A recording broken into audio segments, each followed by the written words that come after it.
So the word queer, right, to a lot of people, and a lot of people I know actually, they still don't, it doesn't sit comfortably with them. Let's get into queer. Do you think that a straight person can be queer? I don't get to have conversations like this. It's nice. Oh, really? Good. One, why do I owe you this story? I'm not giving you talk like tragedy porn. You're a terrible therapist. Do not become a therapist. So do you like this or do you don't like this?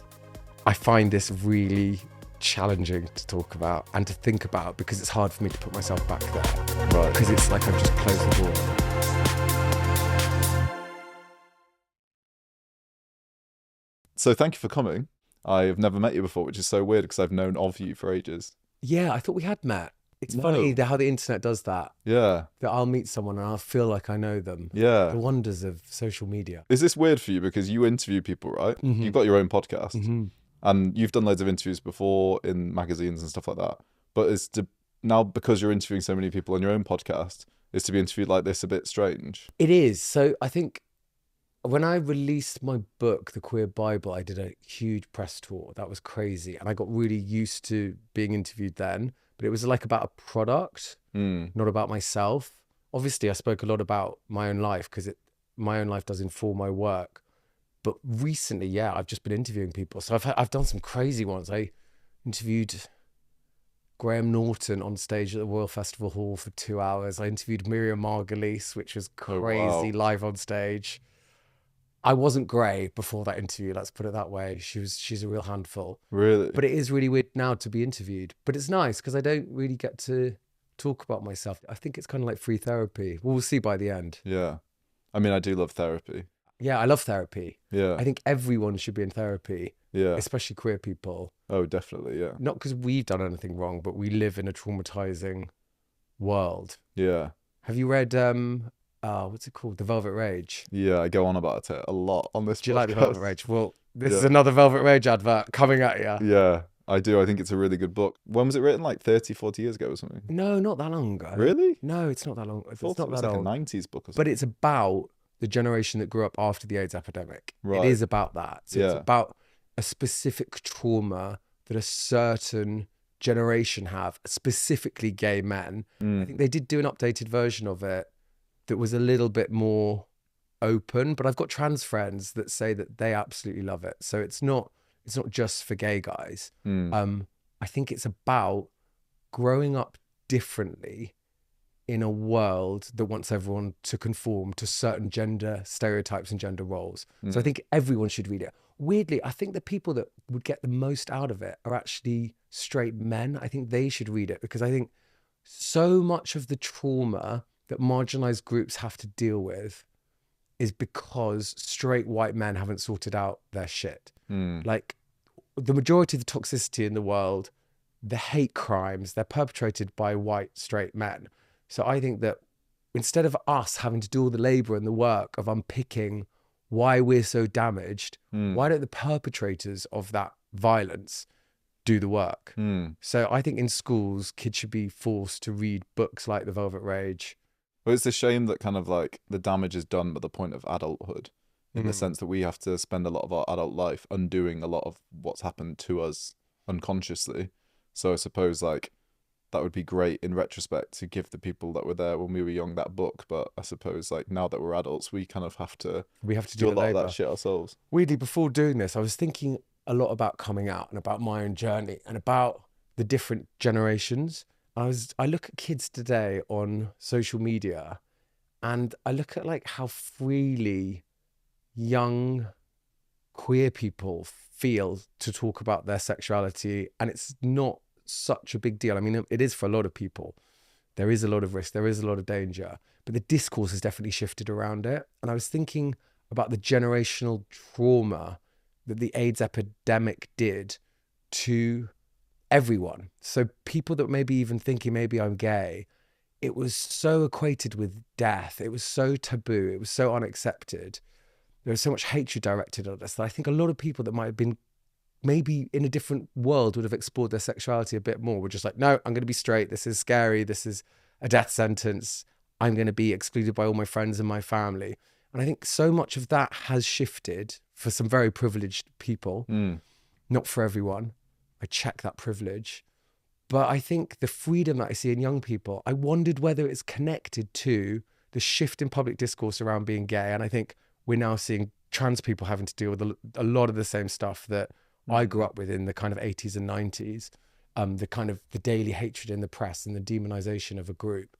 But I was thinking that maybe this next generation don't quite have that same thing connected with homosexuality, with being gay. And I look at them and the freedom that they have and how more people come out. I feel that I was obviously effeminate, so I got singled out. But now I see like a lot more like straighter presenting, whatever that means, or masculine presenting guys being out. And I wonder whether there has been a kind of shift going on. Does that make sense to you? Yeah, Or does that sound definitely completely makes crazy sense. and problematic? No, it's definitely. I am crazy and problematic. Yeah, I mean, it's neither of those things. I think that makes perfect sense. And I think it's interesting to think of, like, say, let's take a 21-year-old gay boy, and then let's talk about like a sort of 60-year-old gay man. And the fact that I wonder if those two people actually, more so we're living in a time where these two generations couldn't comprehend being gay in each other's scenarios. So the 21-year-old, I wonder whether they really appreciate what actually happened in the same 100-year period that we're living in. Do you know what I mean? Completely. I mean, that's what a lot of my work with the Queer Bible's been. That's what my work with the Queerphoria podcast has been. It's about finding ways to connect young people up to their history. So for me, that's a positive thing. I want to connect people up to their proud history. I want young people growing up knowing that they walk in the footsteps of the bravest, most incredible human beings to walk the face of the planet. Yeah. And we have always been here. And I mean that collectively, the, LGBTQIA+. But also part of that is the hardship as well, that realizing that, homosexuality hasn't been legal in this country for really that very long. It hasn't been decriminalized for that long. Let alone the kind of the social change which happens so much more slowly. And we have to look at our elders and connect up, and I'm an elder to some people, to connect up to their lived experience and how different it was and the trauma that they went through, that I went through, and that kids are still going through now, but in a different way. Yeah. But in a different way. I kind of like say Ian McKellen, man. Yeah. So I was in Sydney a few weeks ago and I went to a festival. What happened at the festival? No, I had a great time, but I was like really enjoying it, and I was there and I was like, wow, this is amazing. I'm like here with like all of these like gay people just having the best time. And then I kind of left the festival and I was like, oh my God, I have to be so thankful that I can do that and just have like this like really incredible festival experience. I'm like, what has it taken for me so nonchalantly to go to a festival and think that's what it's always been like? In like our society, we've never been luckier to live right now. But not just the world we live in, but where you're at. Yeah. Like imagine how scared you were to go to your first gay bar. And now I'm projecting onto you. Yeah, dude. We were terrified, I'm assuming. And then now you go in, you personally are going in being like, no, I'm not even thinking about this. I think a lot about this during Pride when people are talking about the commercialization and depoliticization of Pride, which is a huge issue and it's something we could talk about forever. I stand there sometimes seeing people with like kids and families and allies and family members that aren't necessarily LGBTQ+, they're all celebrating together. And I find it still so moving. And that's what I think about, the fact that in humanity's history, I mean, there've been pockets of where kind of queerness has been celebrated, especially in indigenous cultures. But now we're so lucky. And right now in the world, people can't do that. Prides are illegal in so many countries in the world. Prides are being violently oppressed and stopped. So like these moments of coming together, I check myself and I try not to be cynical. And we can always do better in these areas. But like just the fact that even it's a possibility, even the fact we can have the conversation about is Pride too commercial? Yeah. That's a privilege. This is actually one of my questions that I had for later on, but I might just go into it now. Is that your book, The Queer Bible, that was banned in Mississippi, am I correct? It was. So what's the story there? Like in certain parts of the world, it was not allowed on the shelves? Yeah, so I think it was Madison County. There was basically a crazy mayor. I mean, with what's going on in America right now, we're going to have a lot more of this. But it was singled out as a problematic book. And the mayor, I think it was the mayor, I don't want to get sued, he held back the budget of the public library until a list of books were going to be removed from that library, and my book was singled out as one of those books. Do you think that's just on the basis of like the front cover, or do you think they actually knew what was inside? You know, this is the thing. They never read them because Queer Bible, that's kind of like a religious thing with that word. He was so triggered. Yeah. And it is a, you know, a triggering title. It's not accidental that it's called the Queer Bible. You know, it's a subversive thing. It's about, for me, queer people have been excluded from organized religion throughout history. They've had their histories denied, erased, removed from the history books, or people have had to hide their full identity in order to protect themselves. So for me, it was a subversive act of putting together these queer narratives and putting them in quite like an official looking book and being like, this is our history, and reinserting us back into the history books and also into a kind of religious text. Obviously it's not a religious text, but to me it's sacred. It's our history. It's the story of our family. Yeah. My next question was going to be about the word queer itself. So I think this is an interesting one. Let's get into queer. Yeah. So the word queer, right, hasn't always been a word that we would throw around as much as we do these days. To a lot of people, and a lot of people I know actually, they still don't, it doesn't sit comfortably with them. Like maybe like, I'm just going to use an example. So I've got like a gay friend who's in his 40s and he still finds that word like, that is not, I'm not queer. It does not reflect me. You know, I'm a gay guy. It's no offense to like the rest of the community. It's just that word still feels a bit uneasy with me. And it kind of got me thinking about like the reclaiming of words in general. And it's interesting, isn't it? Because like you can use them and think like, I'm just going to call my friend a fag or whatever. But to someone that could be like a really, still not a word that they're comfortable with. Sure. I think we need to separate out the words. I think those two words that you used are slightly different. I feel that in queer company, we can use language that we maybe wouldn't use in mixed company. I also think that we are allowed to use words about ourselves and each other that other groups aren't. I think also lesbians can use words that they want to about each other that I might not have the right to use. Same as my trans and non-binary friends. I love the fact that queer makes me feel uneasy, and it still does. And I like this conversation. I like unpacking words. I like working out why they're a bit dangerous. For me, LGBTQ plus people have always been quite punk and political.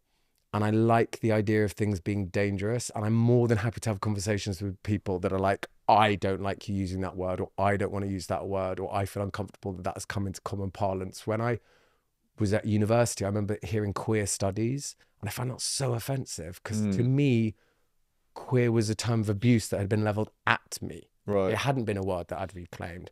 And it was one that felt, it had meaning attached to it of being like less than, perverted, different from the norm.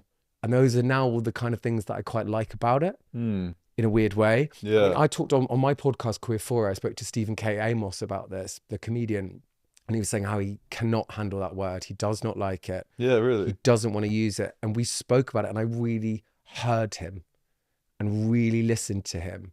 And we kind of moved through. And by the end, he was like, no, I feel different about that word. And I felt different about that word because I'd listened to him. I also think it's about how you use it as well. Like if someone leans out of a car window and shouts that at me, that's not okay. But in this context, when I'm talking about my community or as a collective umbrella term, that's actually quite a big umbrella term. Yeah. I like it. It's interesting, isn't it? Because these words kind of like, I mean, it's always changing, isn't it? And shifting, and suppose like, I mean, this has been the past 5 years or something. I mean, you'll know so much more about the history of the word queer than me. I mean, yeah, weirdly, not to go on about my own podcast, but on Queerphoria, I was speaking to Ian McKellen about this, and he was like, they used to call each other camp. That was the word they'd use. Queer, again, was kind of a word that was maybe more commonly used and then died out and became a term of offense and then has been reclaimed again. But like, I've seen it happen. I remember when it wasn't a word that I would ever use about myself. I think also it's about the opening up of the LGBTQ plus community as well, that it was, I felt like we were so separate growing up. And they weren't in nightlife. Like when I was going out, we were all hanging out together. But I feel that like the way society spoke about LGBTQ plus people, it was often gay people, lesbian people, trans people, non-binary people. Non-binary wasn't even a word that was commonly used. And then it was more like LGBTQ and then plus. And I think queer is a really lovely word that is less maybe about who you have sex with, and it's about a way of approaching the world. It's a way of saying that you reject the kind of patriarchal norms of society and live differently. But then that's not to erase the sexual aspect of it, because I think that's incredibly important as well. This is probably the most intellectual I've ever sounded. I'm not Really? talking about, I don't get to have conversations like this. It's nice. Oh, really? Good. Do you think that a straight person can be queer? Yeah. Like, obviously, like, trans people can be straight, but I mean, like, a sort of cis straight person, could they use that word as like, if they experiment with clothing or just general, like a sort of straight drag queen, I guess? Like, that's different. Let's take the example of someone that maybe isn't a drag performer. okay. I think that makes it a bit easier to say, yeah, they are queer. Okay, yeah, let's not talk about drag. Yeah, do you know David Sedaris, the writer? No, I've heard the name. He's brilliant. So he hates the word queer. And I actually asked him to contribute an essay to the Queer Bible. And I think this is probably why he didn't agree. He hates that word. And he said that he heard a woman describing herself. If this is wrong, I really hope I'm not misquoting him, but that someone said that they were really tall and that meant that they were queer. I'm pretty sure that's what he said. Okay. And so he's like an older guy, and he's just a bit like, oh, you crazy kids, you can't just define anything as queer. And I do think we need to be careful about how open-ended it is, because people have fought so hard for rights and identity that is very much tied up with gender expression and sexuality. And then I like that it's a welcoming umbrella term, but I also, if I'm really honest, probably find it a little bit annoying if someone just says that they're queer and they just, I don't know, don't have a non-conforming gender expression or sexuality, and maybe they've just dyed their hair pink. Yeah, I was literally going to say dyed their hair. That's maybe a bit annoying. Yeah. Is that bad? No, I think I agree. Am I saying, welcome all, everyone come in, and then we're like, not you. Yeah, not you. That's really bad. No, it's not. I get it. I totally get it. I think that there needs to be some respect given to these terms and kind of the journey that they've had to go from an original word to an insult to then being reclaimed to then like, yeah, like then that needs to be respected. And I kind of feel people have earned it as well. Like I didn't spend years at school getting bullied within an inch of my life. What was the word that knocked around when you were younger a lot? I don't even want to say them because I think it gives power to those people. But it was definitely pre-sexualized behavior. I wasn't going around giving gob jobs around the back of the bike sheds. Oh, were you actually targeted then, were you saying? Yeah, no, I got bullied so badly. Oh, really? For me, I think it was because I was effeminate. I was really effeminate and sensitive. And I remember my cousin, he had a friend who was really boozy. And I remember him grabbing me once when I was quite young, and he just hit me and he just went, this is what life's going to, he was Australian. He went, this is what life's going to do to you. This is what life's going to do to you. This is what life's going to do to you. And it was because I was so sweet and sensitive, and he was kind of trying to warm me and toughen me up and being like, you have to toughen up. Like, you can't be, I was blonde and really just kind and sweet. Blonde? Yeah, I had like white blonde hair. I love the bit I just described someone hitting me, and the thing that you're taking from that is, oh my God, you were blonde. Yeah, because you're a terrible therapist. Do not become a fucking therapist. No, but I wasn't expecting blonde hair. I had lovely white blonde hair. Yeah. But now I look back and I'm like, I get why he was doing that, because like, I remember my mom told me that before primary school on the first day, she was like, you have to pick a football team. Like all the other boys are going to have a football team.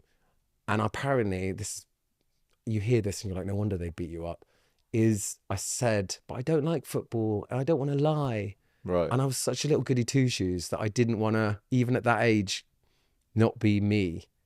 But I also got the message very young that if you are you and you don't conform, bad things are going to happen. That was the implicit message I got there at like 4.5, aged 5. Wow. That's a lot to put on a little beautiful blonde child. I had like a round table with gay parents, and they were talking about whether they know their child is gay, like from a young age. And they were like, yeah, you just know something's there. And we were all aghast that like so many of our parents didn't recognize it and talk to us about it earlier. I think we have to be really careful here not to equate femininity with homosexuality. They're different. Yeah. They're really different. One is almost like an expression of self. I don't even want to say gender. And the other one is who you are sexually attracted to and who you want to have relationships with. I think it would be so much nicer for our society if effeminate boys could grow up without ever having a sexuality attached to that emotional expression of who they are. Yeah. And can grow up and be straight guys. I'm here for femme straight guys. I think it's beautiful. I love meeting an effeminate guy and then he says he's straight. He's a cis straight guy. I think that's beautiful. I think we need more of that. I think equating sensitivity. What do we do? What are we doing as a society? We're saying if you're sensitive and you're sweet and you're emotional and you're, what even does effeminate mean? Like, what is that? What are we saying that means? It's saying that you basically have some really nice qualities. And as a society, you're not like you cry, you're not emotionally pent up. These are all great things. We should be encouraging everyone to be more like that. Little boys, little girls, little thems. That's beautiful. And I happened to be effeminate and grow up and be gay. But I think we need to be really careful when we're putting these labels on people, because we're playing into the kind of right here. We're playing into the people that conversion therapy, all this weird stuff. I think we need to be really careful to separate these out. Yeah. Like I could have been effeminate and grown up straight. Problem was I like boys. And I was effeminate with blonde hair. Do you know what? It's very true actually, because makes my question kind of weird now, because it's almost like, why are we putting sexuality on children?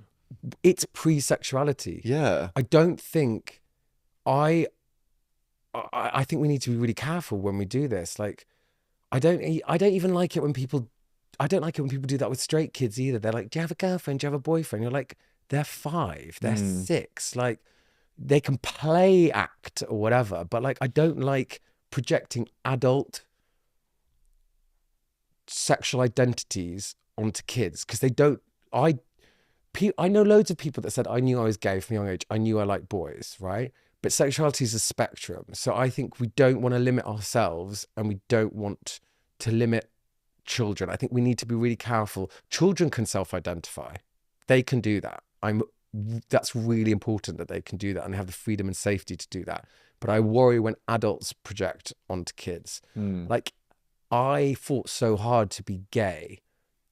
It was so hard to come to terms with who I am and love myself and accept myself, that I think I then created quite a limiting. I left one closet and entered into another. I entered into a box. And I think the kindest thing we can all do is admit our fluidity and be open to that. And I think labels are so good because they help us self-actualize. They help us self-define. I'm like this, I'm not like that. Really healthy developmentally.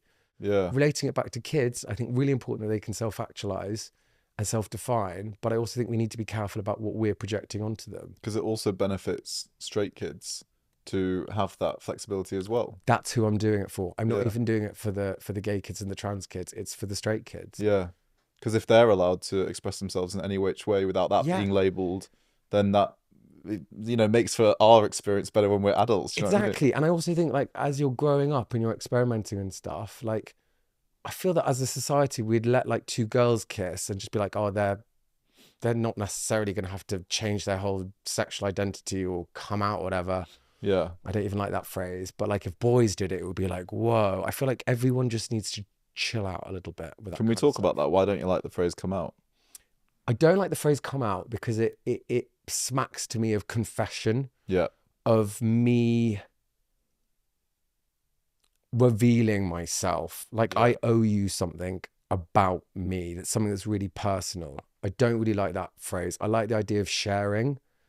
sharing your sexuality. I don't owe you anything. I don't owe you. You know, obviously this podcast wouldn't exist. So I've agreed that I owe you a little bit. Yeah. I like the idea of inviting people in, Yeah. even though that sounds a bit creepy and sexy. I know what you mean though. Like it's about sharing It's about parts sharing. of you, isn't it? Yeah. And that's showing vulnerability, but also it's showing that, you know, it's an honor for somebody to tell you something personal about them. Right.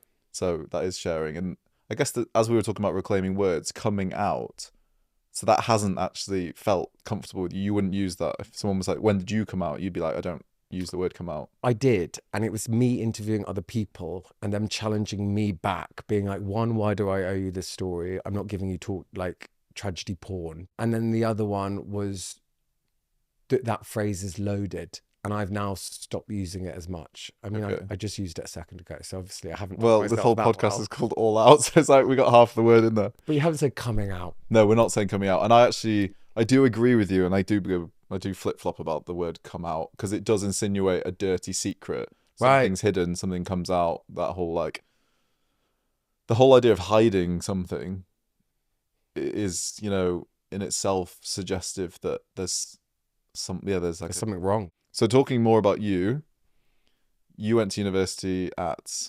Cambridge? Yes. Yes. So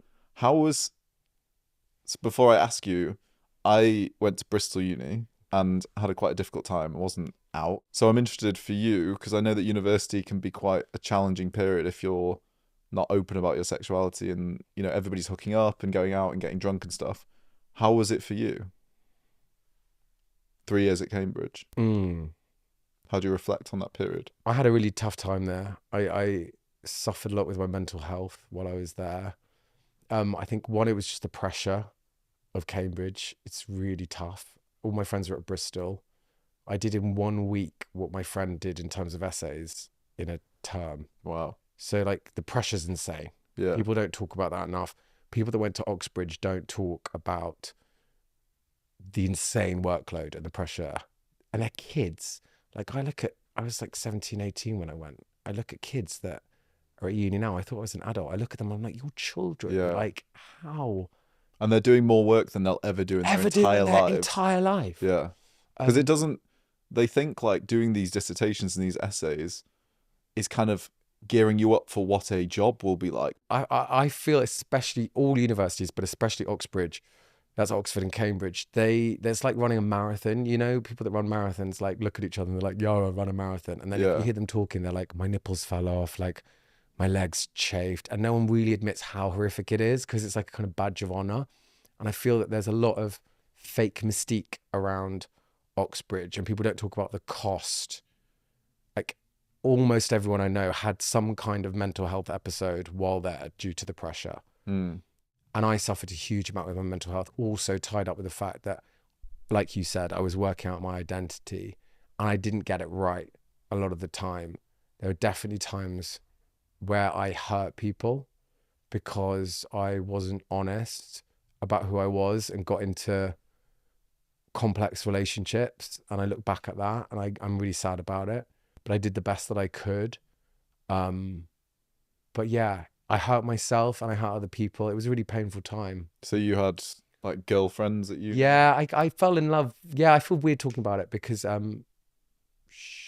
it's kind of not my thing to talk about because it involves someone else. But I definitely was like working out who I was as a person, and I definitely hurt people in that.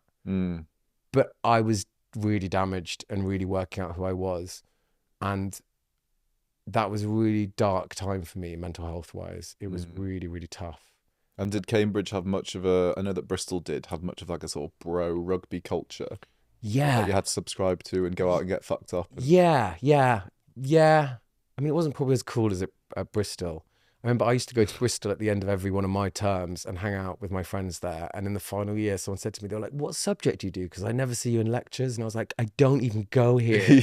Yeah. It was like, you just love it that much. Yeah, I just loved it. But yeah, I think university can be a really difficult time and you've left home. So it's a chance to remake yourself, right? And reinvent yourself and maybe come out or be whoever you want to be. And I mean, come out like not sexually even, just like as a fully formed human being. But it's such a bad time to do that because we don't quite, not all of us have worked out exactly who we are there. Yeah. So I think if I could go back, if I could do like Never Been Kissed, and Yeah. dye my hair and Yeah. go back to school, Yeah. I'd smash it now. Oh my God, me too. I think my biggest life regret is not being out when I went to uni. I Yeah. wish that was like, that's like perfect to be 18, clean slate, new people, not high school shit, and then to start experimenting sexually with men at uni would have been the dream. Do you know what I mean? Like I didn't sleep with a single guy at uni. Oh, you really messed up. I know, it's not. I'm like, but the thing is, I don't know at Bristol. I don't remember. There was like the one gay guy. Do you know what I mean? I feel like it's changed now. I feel I like hope it so, really yeah. is different. I remember there was a gay club in Bristol called OMG. It was called OMG. Yeah. And I used to get drunk in Bristol on my night out with like my friends and go on my own at like 3 a.m. and just sit there. How sad is that? No, that's really sad. That's so sad. That's I really can actually cry sad. thinking about it. That's really sad. I But know. you Did you ever do stuff like that? You went. Yeah, because I grew up in central London, like central London.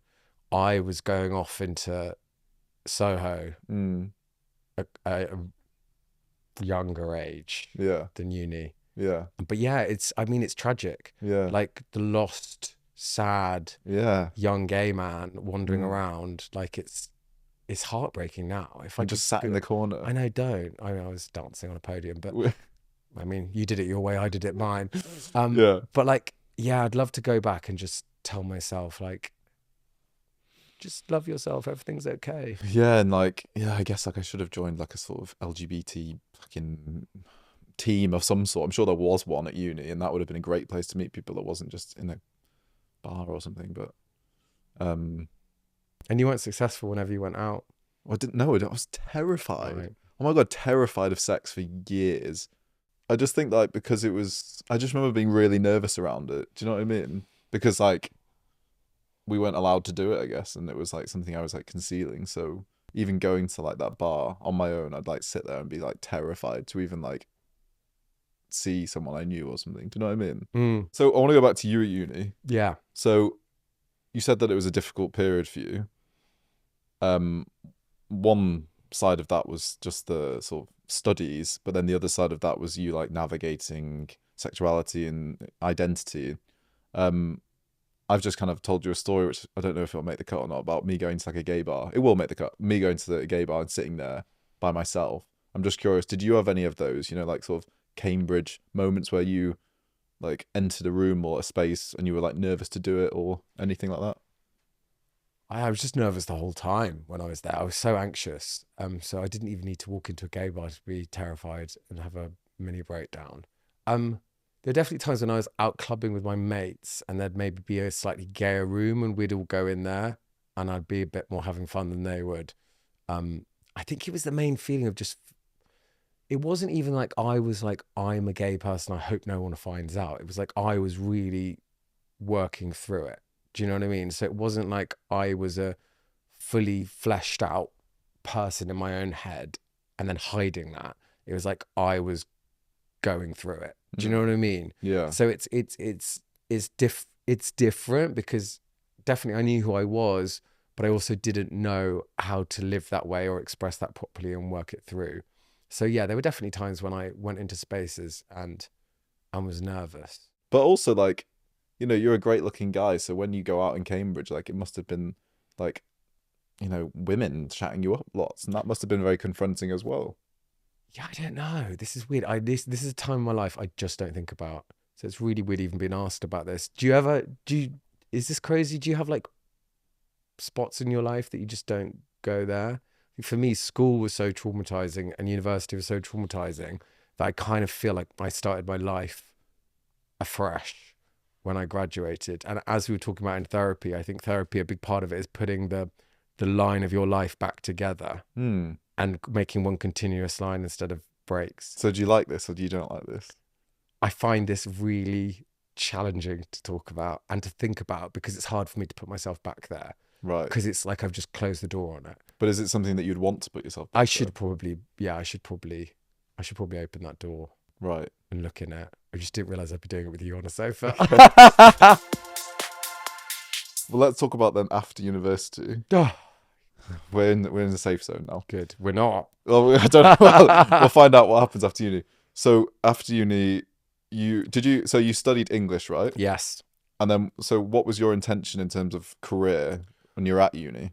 Great question. I wanted to be an actor. That's what I loved. I loved acting. So I was in loads of plays at uni. I toured toured an Oscar Wilde play around Canada, which is very Around Canada? around Canada. Wow, okay. That was fun. And then when I came back, I spent, I don't know how long, sitting on a sofa trying to get my head around uni and put myself back together, but a couple of years. And then just doing like weird jobs. It was like, I moved to East London. It was like when New Rave was kicking off. All my friends were in bands. It was like a crazy fun time where rent was really cheap. And I just did loads of weird things for money. Not weird things for money. Like, do, I don't know, guest list for stuff. Oh, right, okay, yeah. East London jobs. London jobs. Okay. And where was cool to go out then? So we used back in the day, where was cool to go? Well, I remember. Yeah. It was when like Vice was just starting up, so we used to go to the Old Blue Last a lot. Oh yeah. Catch was really big. It was the era of.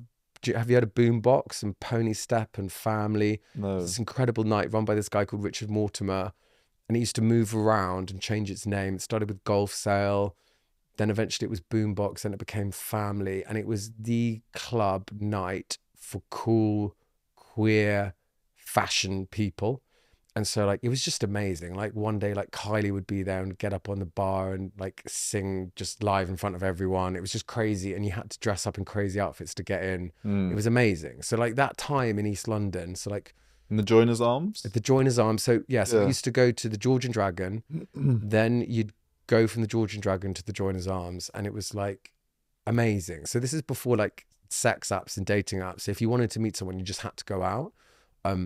It was a mad time. And in the Joiners Arms, you'd have like down low builders with drag queens, with like fashion students, with like head designers of like, huge fashion brands all together in this dingy place. It was so fun. And me and my mate who was in a band, we were like the first DJs. Is Kelly from Block Party when they were doing their thing.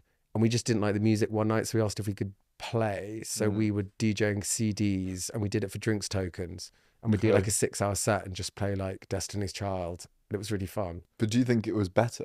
Yes, so much better. Like people complain about nightlife venues closing, and it's really bad, but the reason why they're closing is because people aren't going. Like they're just not. Yeah. And part of that is because of Grindr and dating apps. Yeah. And those apps aren't to blame. It's people not going out, but people were going out to hook up.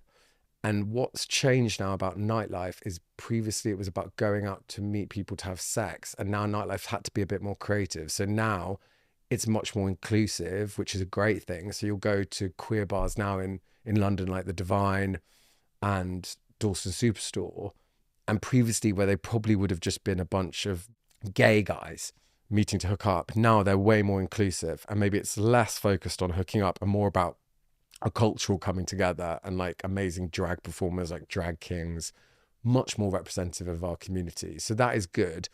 But I do also miss like the nightlife of like, in Soho there was a night called Ghetto that was like the best club night ever. They were like amazing nights, and they don't exist anymore. Like Jodie Harsh does amazing stuff with Feel It. That was a good night. That's a good night. But there were so many of them, and they were smaller, and you get to know the same crowd, the same gang would go around to each one. Because now they feel a bit more eventy in the sense that like it's a bit more of like a big thing to go out. Right. Whereas then what you're describing, it sounds more just like, oh, it's a Tuesday, it's a Thursday, like I'm just going to go down for a casual one and then see people I know. Yeah, it was a Monday. Yeah. It was a Monday. Oh, this is Monday, okay. It was a Monday, you'd go to the pub, there'd be some amazing like fashion designer that would just be DJing. This amazing woman Cosette would DJ there, Princess Julia would DJ. And then you just end up rolling on. You wouldn't like meet people and like get dressed up. You'd just be wearing the same shit clothes you had on. And the best part of this was there was no phones. There was no phones. People had phones, but no one took pictures. No. And like people connected. I mean, I would say they were connected. They weren't always connected, but like there was. But there was like a willingness chaos. to want to talk to strangers. Yeah. Oh my gosh. It doesn't exist as much anymore. No. And if you wanted to meet people, you had to be funny or look really cool or be engaging. Like you couldn't just have loads of followers and then people would want to talk to you. You had to develop something that I like to call a personality. Yes. And have one of those. Yeah. And that's how you did it. And you'd see like the people that you wanted to hang out with, and you'd have to try and break into their gang, and then you would, and they'd be going to the same night on a Thursday, and then a different one on a like a Friday. But these are all vital life skills in general, going into a new environment. Yeah. Where you don't know anyone. And I'm winking at Harry because we were talking about our gay run club that's happening tomorrow, and we were both like, oh, it's really scary to go by yourself. But we both agreed that like you're saying, go to these environments. Yes. Don't know anyone. Yes. And have to go like, fuck, I'm going to talk to strangers Yeah. now. And that's really cool. Well, in fashion a lot, I work with a lot of, I'll see influencers and stuff at events, and this is not all of them, but there'll be some that on Instagram and TikTok look like they're the most fun people ever and they have the most fun lives. I'll see them at events. They'll do a little video. They'll take a crazy picture being like, woo. Obviously, that's a lame version of what they do. Yeah. And then they just sit there not talking all night. And I'm like, it's all fake. It's not real. Yeah. So like, that's more often the case. yeah. And I say this to my nephews and young people I know. I'm just like, I know it's a cliche, but just don't believe all the stuff on social media. Like you said, go out there and actually meet people and develop these skills. I sound like an old man, don't I? No, I think you need to get out there. You need to go to Feel It and dance on a podium with your shirt off. Does it make you sad when you go out now? Do you get a bit sad and reminiscent? No, because things change and it's really, really good. You just roll with it. Like, there's still amazing club nights, but it's the culture that's gone, which is, I don't think, coming back. That makes. I mean, I wasn't even part of it, and it makes me sad to think of how great that must have been. Yeah, but I think if it carried on, everyone would be dead. It was of its time. Okay. But like, you know, the now to then is like the same as the 90s was to the 70s. Do you know what I mean? Like, time, which is terrifying to think, but it's true. So like, the 90s shouldn't be like the 70s. The 70s was what it was. The 90s is what it was. The early 2000s were what they were. MySpace was what it was. And now we've got TikTok. Yeah. Are you on TikTok? Yeah, but I am on TikTok, but I don't. My friend recently showed me my own TikTok and was like, you're not even in any of your videos. Like, what are you doing? What are they of? I put ones up on my podcast, but normally they're just me taking the piss out of my friends. Okay. Yeah, I treat TikTok like Vine. Yes. Do you remember Vine? I didn't use it. If you were to like just know you from Instagram, you would think that you go out a lot.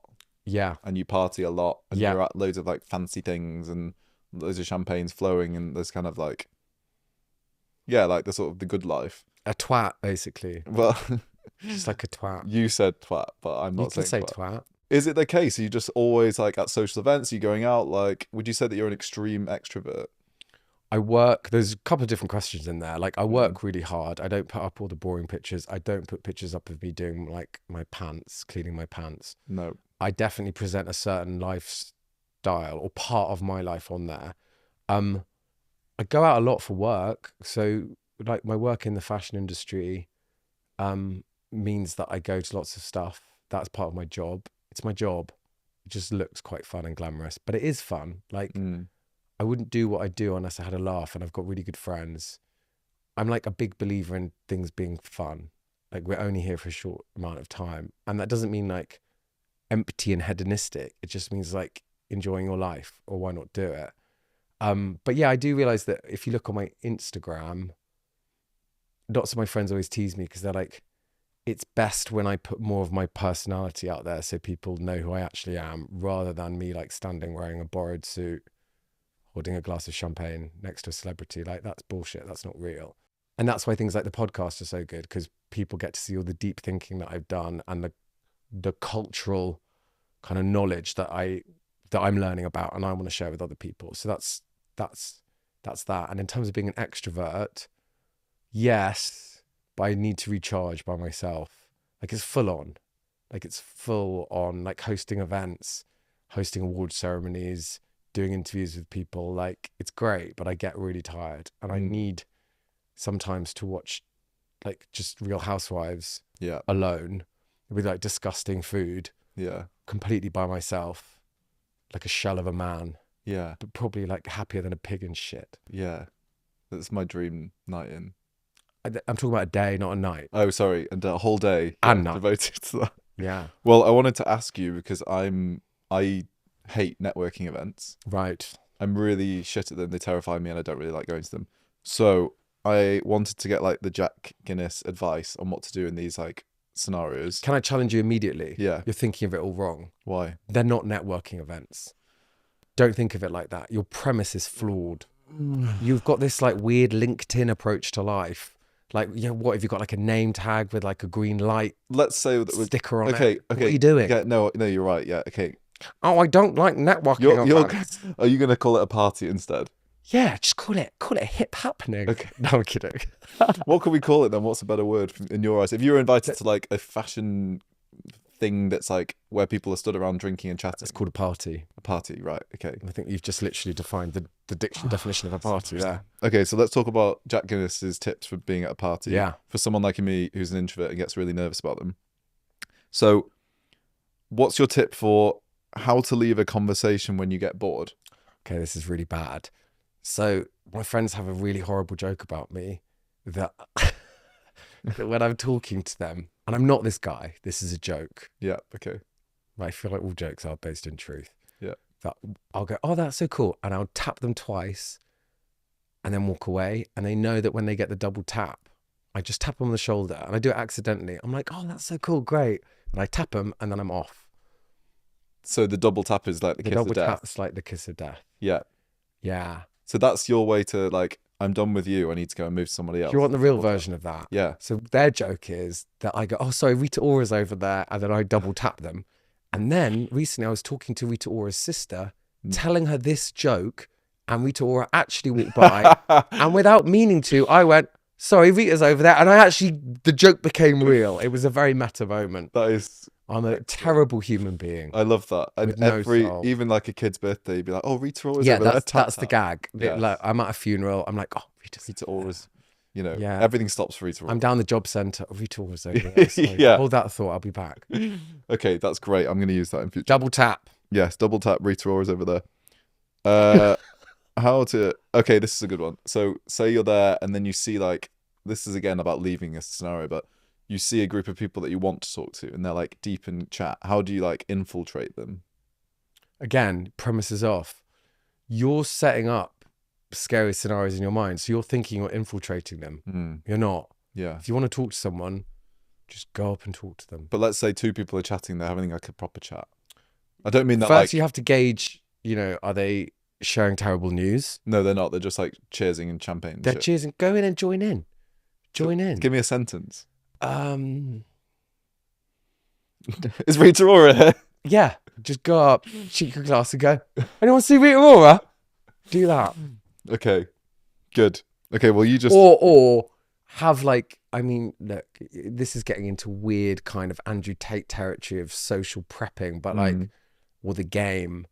But like, just have a funny story to tell. I feel like it should be spontaneous and real. And I feel like if you're tying yourself up in knots, you're in the wrong headspace. Yeah. Just be in the moment and interact with human beings. Okay. Just normally. So this is a question I hate.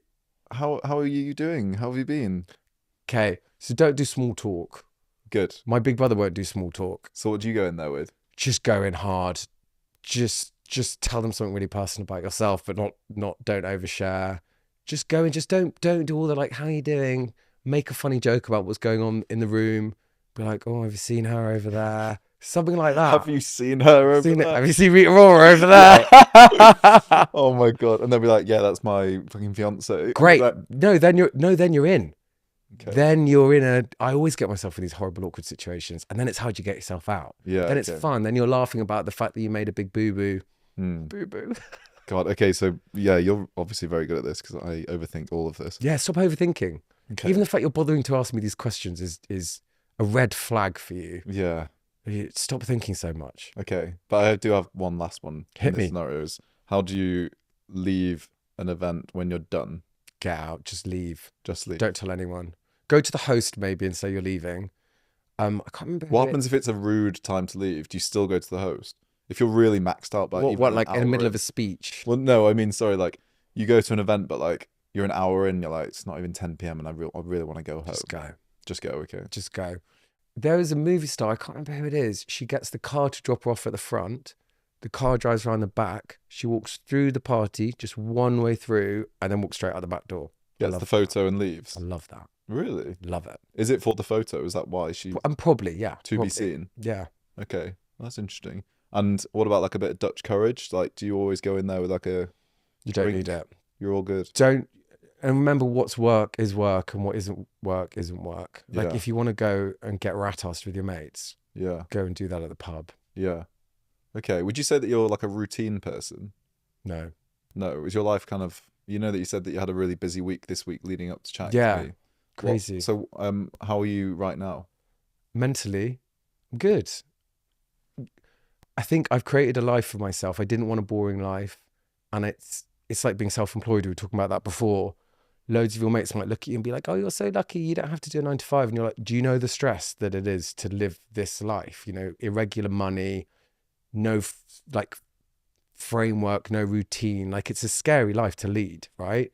But you choose it and you're really privileged to be able to do it and make it work.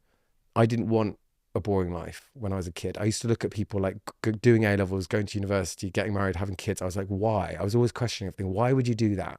Like, why am I just going to go and get some shit job? And I've been so privileged and so blessed to have opportunities, but by God, I've worked those opportunities, you know?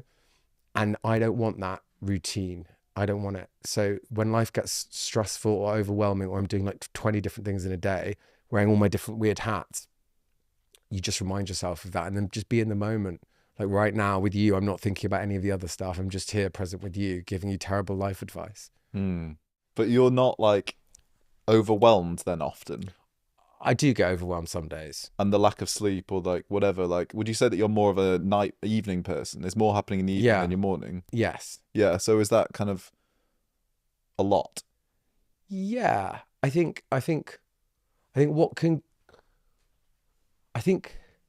get a lot is when you're having to like code switch a lot. So you might have to do a podcast about a traumatizing subject and then, you know, go on stage and host like the GQ Men of the Year. That's like, sometimes you're a bit like, ooh, what am I doing? Yeah. But you just chill out, remind yourself that this is the life that you wanted. I always say that to my friends. If they're doing something really big and scary, I'm like, remember you wanted this, like you got your dream. So like, don't wish it away with anxiety. Try and be present, try and enjoy it.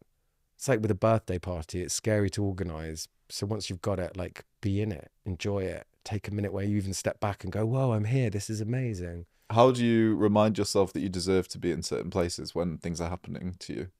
Oh, I didn't say I felt like I deserved to be there. Okay. I never said that. So like full on imposter syndrome. Yeah, I think just gratitude. And also like I've seen some quite successful people really question themselves. And I also look at some of them and realize that like we were all just little kids that grew up and wanted a certain life. So no matter what it looks like on the outside, often we're just carrying around with it inside of us, a damaged little beautiful blonde child. Do you think that people, so like, I think Beyonce is the ultimate example of this. Yes. When I see Beyonce do something, so she does Coachella, it feels like she's lived her life before, she's rehearsed it, she's doing it without any like she's like flawless. She's just, you know. So I wonder, in her head, she's like, I can't believe I'm headlining Coachella. I can't believe I'm doing this. Like, what the fuck? So she's the ultimate example of that because she's so flawless and so professional and slick. But then if you like bring that to like just every, you know, like normal people doing, do they still have that like thing in their head where they're like, oh my God, I'm here, I'm doing this thing? Or are they like a Beyonce, just this is what I'm doing and this is me? I think they probably have that moment before, then they do it and they're completely in it. And then afterwards they probably freak out.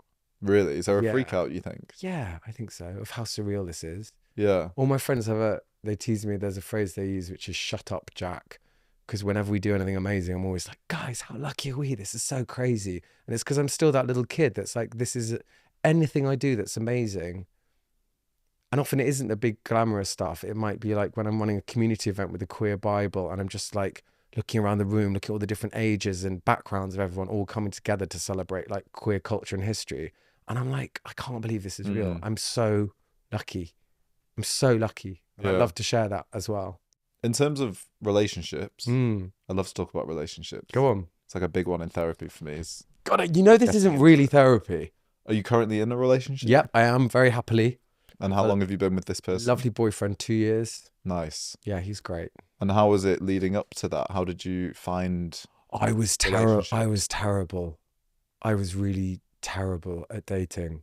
I'm really bad at being single. Really? Like my dating, I used to call up my mate after a date and she'd be like, what happened now? And I'd be like, you're not going to believe this. Like, I can't even say that, like, anything that could go wrong would go wrong. The worst things ever, I'll tell you when we stop recording, but like insane things would happen to me on dates, like just crazy. I had one date that went so badly that I was like, I'm never going to date again. So I had to go out on another date that week or else I would have never dated again. To reset that one went even worse. And then the last one went even worse than that. Like I'm talking like just the most crazy surreal stuff ever. And then I met my boyfriend. We matched online and then never spoke to each other. And then we met at my local pub and we followed each other on Instagram. And then we didn't meet again for a year later. And then a year later to the day, we were at the same pub. Oh, wow. Yeah. Got coincidence. Yeah. But I think also I wasn't ready to meet him then. So if we had dated the first time we met, we wouldn't have lasted. I think I needed that year of horrific dates. So would you say that... Just to get really desperate. Yeah, and then settle. Yeah. No, he settled with me, not the other way around. So would you say that this is like a really healthy, happy relationship that you're in at the moment? Yes, it is. Yeah, it's good. And it really nice. is. It That's really great. is. Because I've done so much work on myself. I mean, if you ask my boyfriend, he'd say that I'm a complete nightmare. Right. Okay. Like I think I'm tough to go out with. Yeah. I'm quite a lot. Yeah. But I'm less a lot than I was. I'm probably the healthiest I've been. Have you ever gone through like quite bad heartbreak? Yes. It's shit, isn't it? It's horrific. I don't know. I don't know whether this is like a psychopathic tendency, but I think my very early heartbreak was so bad that I think I hardened a bit of my heart inside and I was like, I will never let anyone do that to me again. So I think there's definitely an inner core of me that I protect a lot. And I have to because I went on so many horrific dates. Yeah, I really want to know about these horrific I'll tell you. dates, I mean, I can't because this is another thing about doing a podcast like this, like talking about relationships. You know, I'll talk about my boyfriend now because he'd openly, happily talk about our relationship. But I wouldn't, you know, my exes aren't here on the sofa, thank goodness. I mean, they'd actually be a really good podcast. They're all really great guys. But you can't talk about someone else when they're not here. But you can talk about your part in that. So you can talk about like how you felt during it, maybe. You know, like this heartbreak that you're talking about. Was this like do you have like one really notable heartbreak? I think my first heartbreak when I was young was probably the one, and that kind of stuck with you. Stayed with me. Yeah. I just remember like the pain of it. Yeah. It was like nothing else. Just like horrific, like a stabbing yearning and a feeling of like railing against the universe. Like, why can't I have this? Why doesn't this person feel like that towards me? And I think now I'm a bit more pragmatic about stuff like that. And I'm a bit more like, well, if you don't want to go out with me, you're shit. Yeah. That is a good way to think. Do you know what I mean? Yeah. And also, I don't understand why people want to go out with someone that doesn't want to go out with them. I'm like, well, they don't like you. Like, is that really cold and yeah, weird? but that is like therapy 101, isn't it? Why are people attracted to people that aren't? Well, I have a lot of friends that are caught in that cycle. Yeah. And also, like, if someone is open to you, why is it that you don't find that attractive? Right. I like that now. You like that? I've healed that wound. That's good. You need to tell me how you did it. Yeah, I will. But I also think that, well, yeah, people want someone that's unavailable because then they don't have to be vulnerable. Yeah. And they don't have to really go there and they don't have to really give themselves to that person and be seen and potentially rejected. I think there's a lot of gay trauma in that as well, of when you're younger and you're growing up and you fancy guys that maybe aren't gay and they don't like you back. I think sometimes that can get a weird little short circuit can happen in our brain there, where we kind of fetishize that a little bit. It becomes like a very negative pattern that we try and recreate bad things in our lives because they're familiar. So we recreate that thing of, oh, I can't have that guy, but maybe it'll have a different ending this time, or it just feels familiar, and we repeat these negative patterns. I've broken free of that, and I'm now ready to be loved and loved back. That's great. But seriously, I wish my boyfriend was here, because he'd literally just be like, everything he's saying is bullshit. He's a Oh, really? complete nightmare. I was just the only person that would go out with him, because he was so terrible on dates. Did you enjoy being single? Like when you said that you go on these dates, do you not like being single? No. I think it's like you, when you were like, oh, if I could go back to university with all I know now, I'd have a great time. I think, oh, with all my knowledge now, if I went back, I'd be a really great, healthy single person. But I think I just emitted this terrible air of desperation and insanity. Really? I'm a bit madder than I pretend to be. Really? Yeah. And do you feel like when you go on a first date with someone, you kind of, you aren't your actual No, self? I'm a weirdo. Do you just become quite like a sort of extra version of Jack? Yeah, but I just don't even know who's going to come out on the dates. I mean, talking of your coming out thing, there are a few different personalities that could really? Yeah. So do you leave sometimes first dates being like, who the fuck was that? I do that all the time. I even say stuff and I'm like, who was writing the script for that line? Yeah. That was a weird one. The weird thing for dating, though, for someone like yourself, and I've said this to Jake Shears and to other people on the couch, is that people might know you before they know you. And then also, like, I guess, like, sometimes that something you have to be cautious of, particularly because your life is quite exciting, very exciting compared to a lot of people, is that sort of like them wanting to get in with you because they want not just you, but also everything that comes with you. What does worry me is if someone, and I've had people say this, they're like, I've seen your social media, I don't think you're the type of person for me. And that is a judgment that kind of stings, because I'm like, well, that's not me. Yeah. You know? But can you sniff out if someone's dating you and then like they're obviously like angling to be going to these parties with you? Yeah, and things no, like that? I mean, obviously I can't. I mean, maybe that's my boyfriend right now. Well, I'm joking. He's good at, but yeah, I think I've got really good at detaching that bit of myself, because when I used to model, you had to get so good at seeing the image of you as not you, or else you'd go crazy. You know, that's a product. It's not who you are. yeah.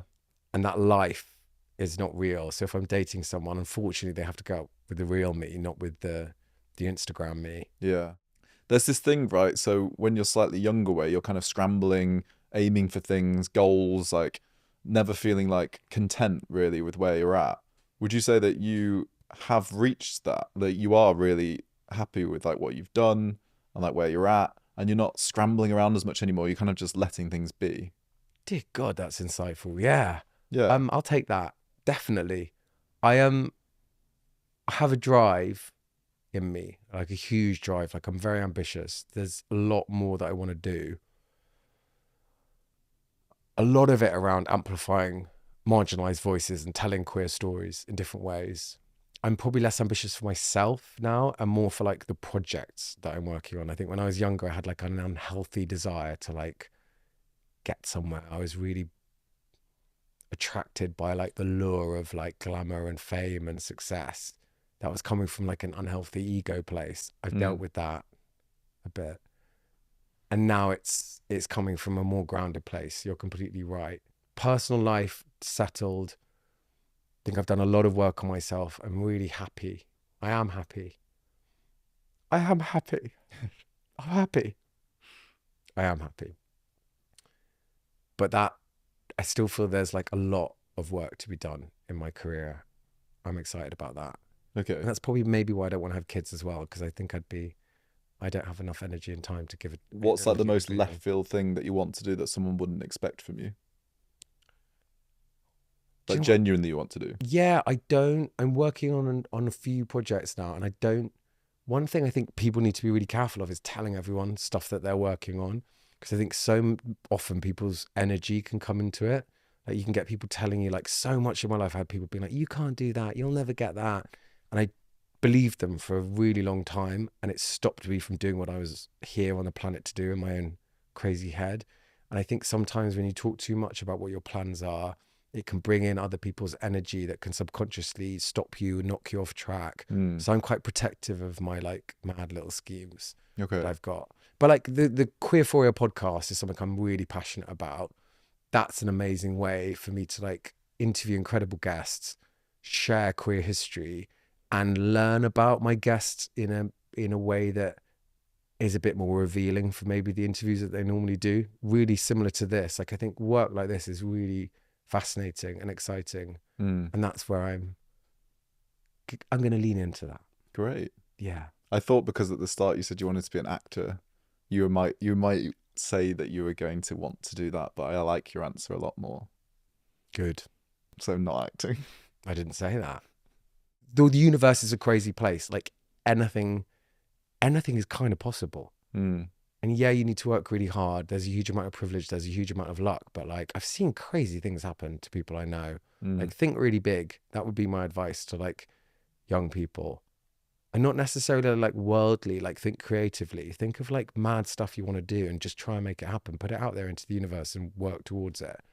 Like everything in my life that's happened, I would never have believed it. I always think back to my 14-year-old self when I'd left school for a bit because I'd been so badly bullied. I was so depressed. I couldn't see a way through in my life. I couldn't see a way through. I literally couldn't imagine being alive. And I often think of that kid and think about going back in time and showing him the life now that we created together, because he's still in me, that kid. And I wouldn't have believed it. Like, it's mad. So like, obviously I'm really privileged. Obviously I've had a huge amount of luck in my life, and I've got loads of things that I do not deserve and didn't work hard for, but I've worked hard for a lot of it.